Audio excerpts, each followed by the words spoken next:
Tetapi saya kata, usaha memboikot itu kalau tidak mengikut cara Rasulullah, kita bimbang dia tak lama memboikot tu. Sekarang orang tak boikot dah. Tak ada dah pun banner tepi jalan tu boikot Yahudi, mana ada dah. Yang tukang pasang banner tu pun semalam dia beli KFC beratur depan sekali. Sebab kita tidak lama. Sebab apa tak lama? Sebab kita tak ikut cara Rasulullah.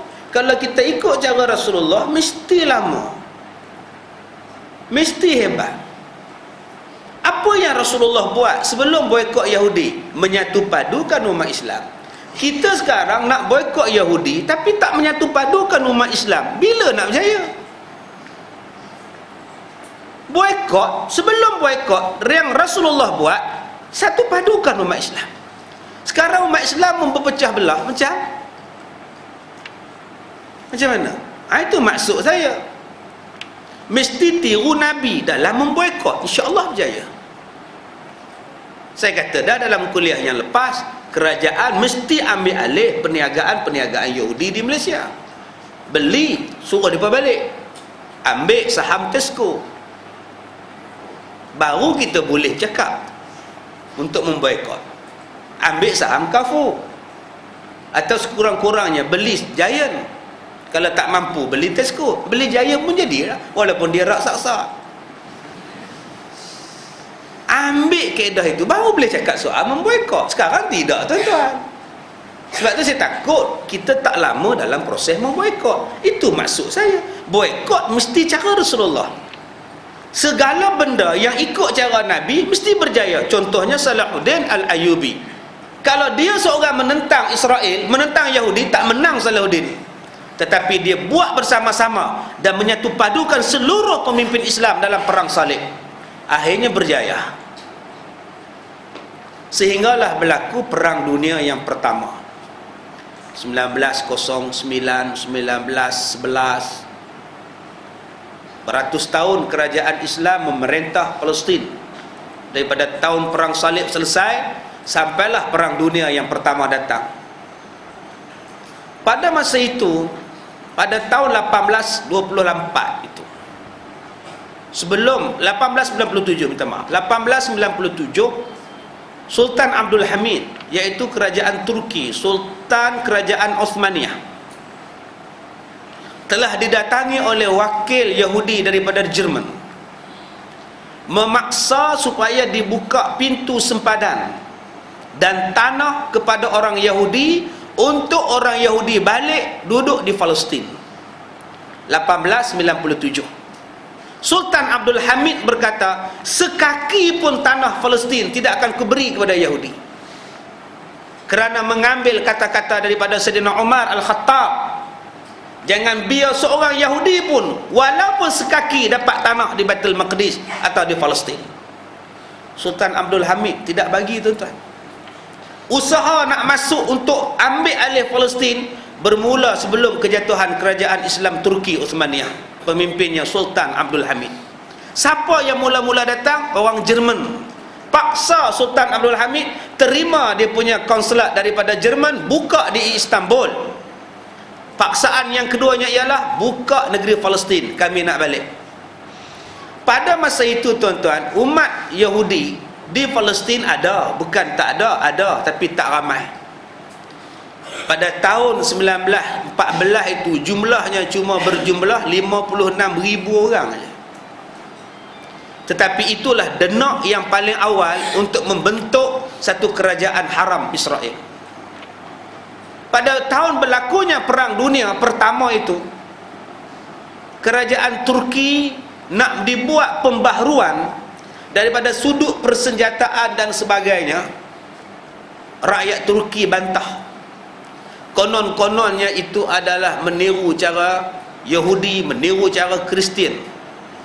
Pemodenan angkatan tentera itu dianggap sebagai meniru kerajaan Kristian.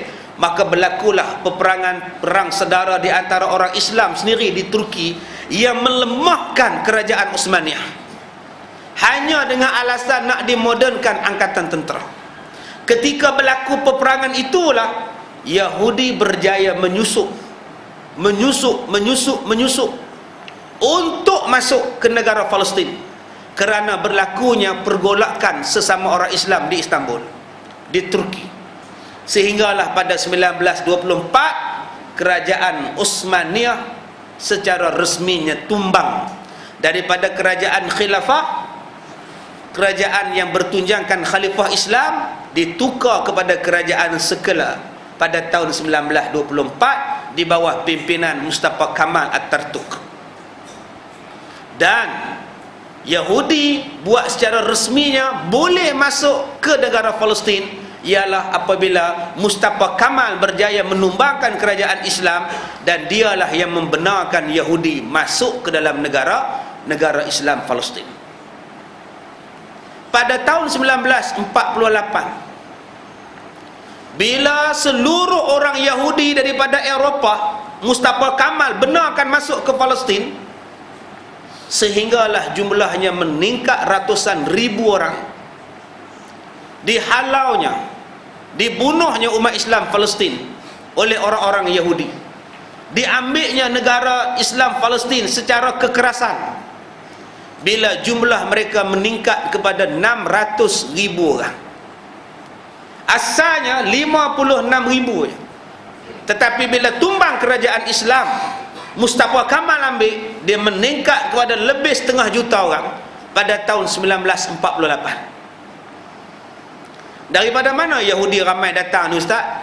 Dibawa perpindahan besar-besaran daripada Jerman, daripada Portugal, daripada Rusia, daripada England, untuk balik ke negara Palestin, datang ke negara Palestin. Britain bagi tentera, apa, tembak orang Islam, halau mereka, ni bumi kamu. Siapa yang bantu ni tuan-tuan untuk kemasukan Yahudi ni? Orang Islam juga, dia yang buat. Sehingga umat Islam pada masa itu 56% bumi Palestin dikuasai oleh orang-orang Yahudi. 44% orang Palestin tahun 1948. Maka pada 14 Februari 1948 PBB mengisytiharkan wujud negara baru namanya Israel. Jatuhnya ialah pada hari Valentine. Adik-adik yang sambut hari Valentine 14 Februari yang lepas, bukan setakat meraihkan kejatuhan kerajaan Islam Spanyol, sebenarnya juga meraihkan iaitu hari Palestin tumbang dan timbulnya negara haram Israel 14 Februari 1948. Sebab itulah menyambut hari memperingati kekasih Valentine Day itu haram disambut, kerana hari itu nak meraihkan kejayaan Palestin jatuh dan naiknya kerajaan haram Israel. Jadi tahun depan tu saya duk sambut dah. Tuan-tuan ada anak-anak yang ada kekasih anak-anak tuan-tuan tu, persetankan dengan hari Valentine tu.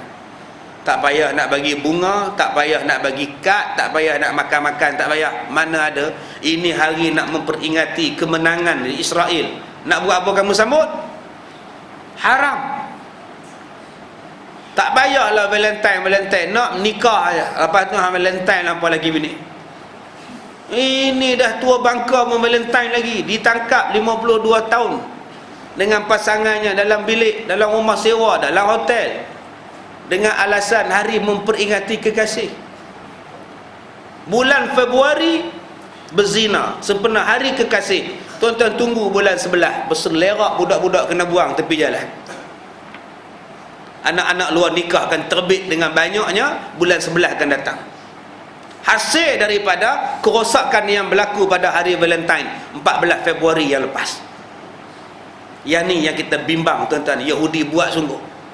Sehinggalah tahun 1967 dia masuk ke Baitul Maqdis. Sebelum tu Yahudi tak berani usik Baitul Maqdis, sebab Baitul Maqdis yang ketiga tempat yang tersuci dalam Islam selepas Mekah, Madinah dan Baitul Maqdis. Tapi pada masa itu umat Islam terlalu leka, Baitul Maqdis dia masuk, Al-Aqsa dia bakar. Buat pertama kalinya dia bakar pada tahun 1967.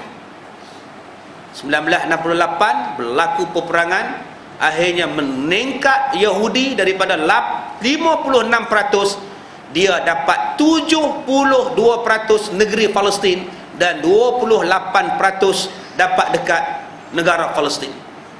Tahun 1994 bila buat perjanjian dengan Yasir Arafat, negara Palestin tinggal 20, Israel naik sampai 80%.